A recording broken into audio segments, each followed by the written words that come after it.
Hello, my name is Sparsh Mangi, and this is my class project for CSE 335. Now, the purpose of this application, which I had to pivot from a very social media oriented and a social app to more of a sports journal app. This is because the time and duration I had to complete this application was too little for the daunting task of creating a ground up application and implementing the various things I wanted to.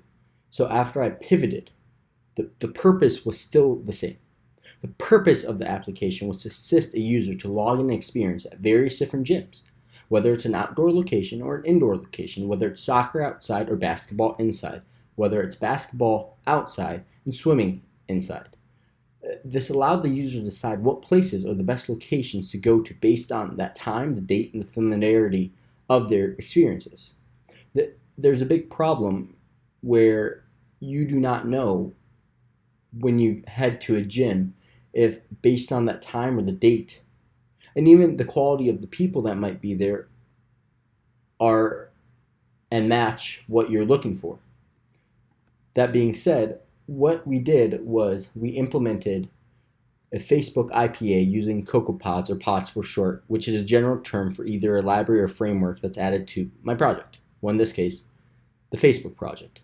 And it uses a dynamic framework that allows these codes, images, and other assets to be built together. Now, using CocoaPod, I added a Facebook API, as you can see right here. Now, it doesn't pop up here, but in the next slides, you'll see how it pops up dynamically. Now, this validates the user. I want to create something in the beginning that made sure a user was a valid user. No one could just make up anything. So my best way was creating Facebook. If I had more time, I would have created maybe Google sign-in, even an email sign-in for my app to be able to have these users' data. Now, what was unique was I used this Facebook login to make the username right here. So I was passed information this way through the API, which was kind of unique because it wasn't necessarily persistent data in this part, but I did have persistent data later. And so once you were validated, you could hit go to journal, and you go to journal. Now, I created a tab bar controller because I wanted to create something different than what we've been doing in class. So the tab bar controller right over here has two.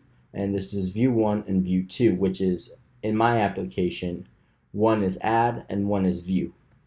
Now, the add takes you down all the way to here. Now you can add the name of the location. You can add a description of how you felt that day. You can add the address, exact address of this gym. You can add a picture using your camera on your iPhone. And then you can click save. And once you click save, you will go back to this view. This view contains every single logged journal entry ever you created.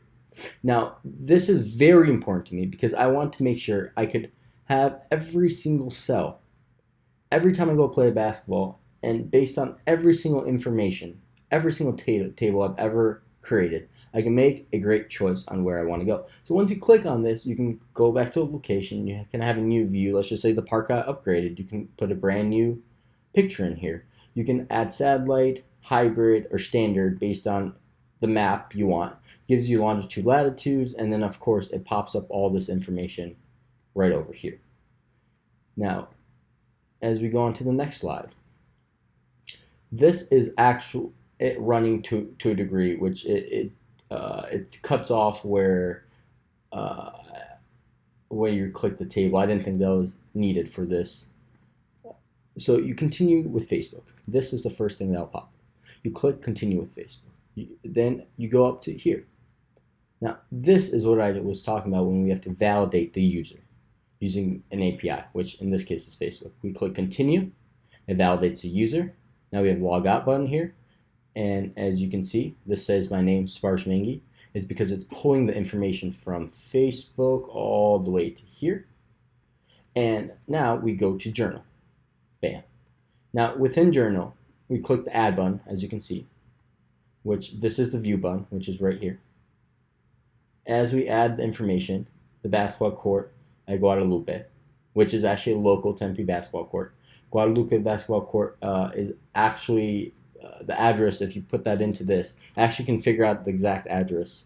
And the description is, today was a great day for basketball. Usually could show up around at 4 p.m. So that's how I know when I go up and play at this court. I have to remember, hey, kids only show up here from 4 to 6. And saves the user much time. I added a great, gorgeous picture right here. I click save and it goes into my table.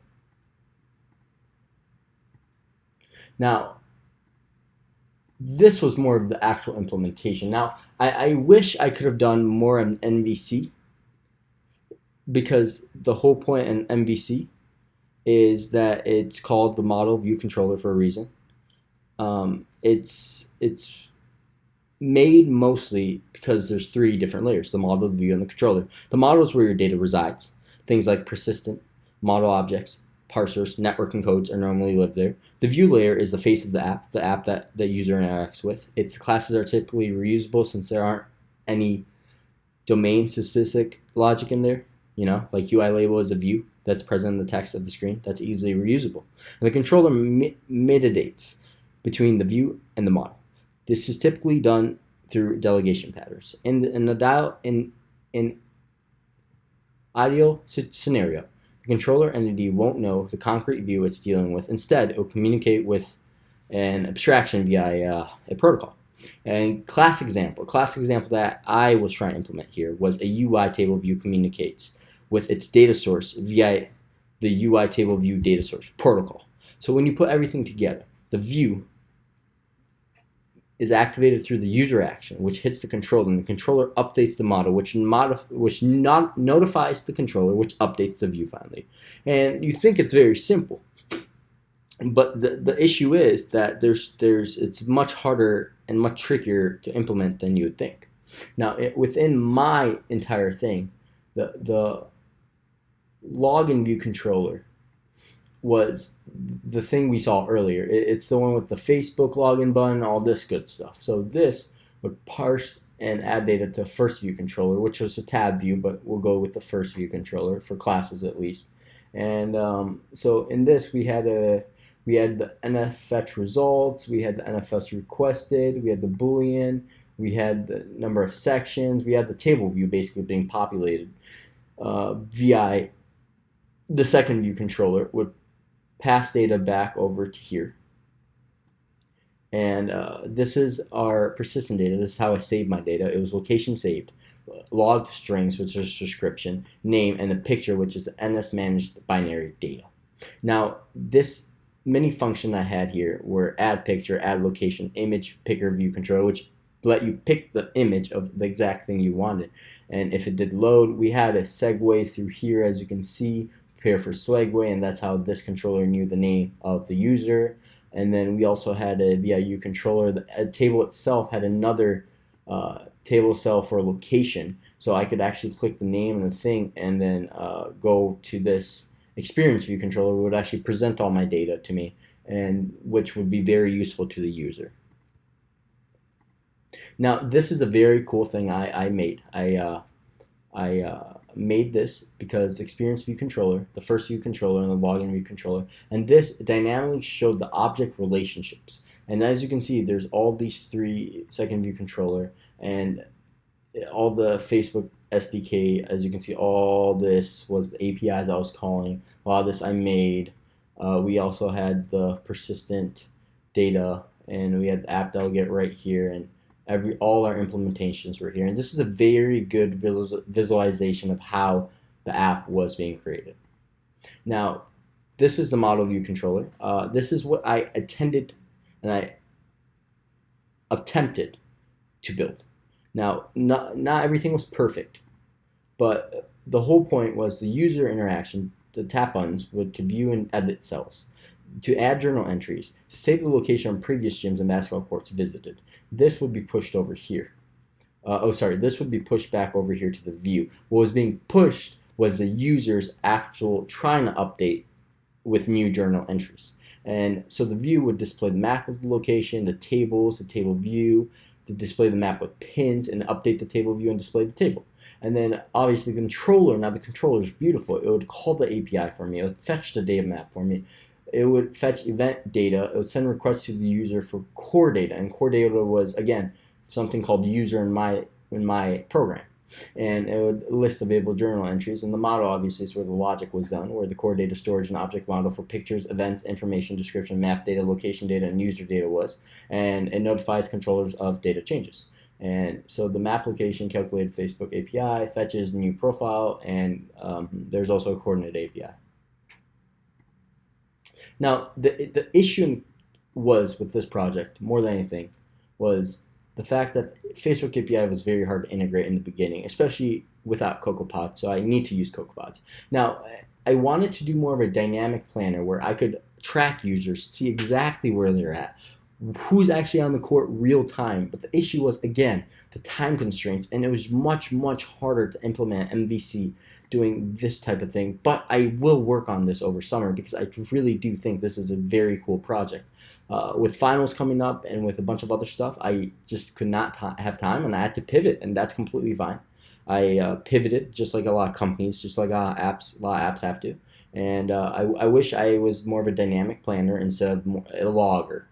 And I really want to integrate that social aspect. That's the whole point of getting the Facebook API, so to have a validation of the user, which I was not being able to implement as well. And of course, a live activity feed. I wanted my users to be able to know who's on the court, who's not, what time they're going, create games, create apps. Yes, I am very disappointed in myself not being able to create all this stuff, but I'm very proud that I got a lot done, and this was one of the biggest apps I've ever created in my life. Now, what lessons learned? The lesson learned is that the UX has to be perfect, meaning the user, it should not be a chore for the user to do it. So I wish I planned this much better and took more time in creating this app, meaning I came up with this one particular error within my core data, which it was because I tried to create core data from scratch. And because I tried to create core data from scratch, the issue I came about was that because Xcode 8.3.2 or whatever version's the newest version, you cannot create core data and do certain things I wanted to with core data, which limited myself. And I had to go back and redo the project. Well, I wanted to, but the issue was with the time constraints, I just did not have enough time. Again, testing. There is a problem with my code. When you log into Facebook, you have to log back out to be able to log back in the next time. So, which is a very easy fix I have found out, because this is an issue Facebook always has to deal with. And then, of course, software design. To actually be able to implement the MVC takes practice, patience, and takes a bunch of time. And I next time, if I ever have a project like this, I know for a fact I will have to start this weeks ahead and plan everything out and test everything. Now, this class was probably one of my most favorite classes. I will be graduating, hopefully, this semester. And with that, this was probably one of the more fun classes where I actually got to create a product. And I think that was the most beautiful thing about this project, about this class. But some criticisms I will have to say is the point distribution. Some of the labs would take us hours. Some of the labs would take us 10, 20 minutes. And the homework 1 and 2 took us a decent amount of time. But some of the labs took me longer. And the fact that the point distribution for some of the lab were 10, 15, 20 points, and the homework was 150 or 200 was just very ridiculous in my point of view. And of course, the assignments need to be graded quicker, because when I would do an assignment, I would want the results back. So whatever the next assignment, whatever the next test is, I could implement my mistakes, fix them, and implement the right strategies to be successful. But all in all, this was one of my most favorite classes I've ever taken. And it really taught me of iOS development and how everything is really built. And yeah, thanks for watching my video.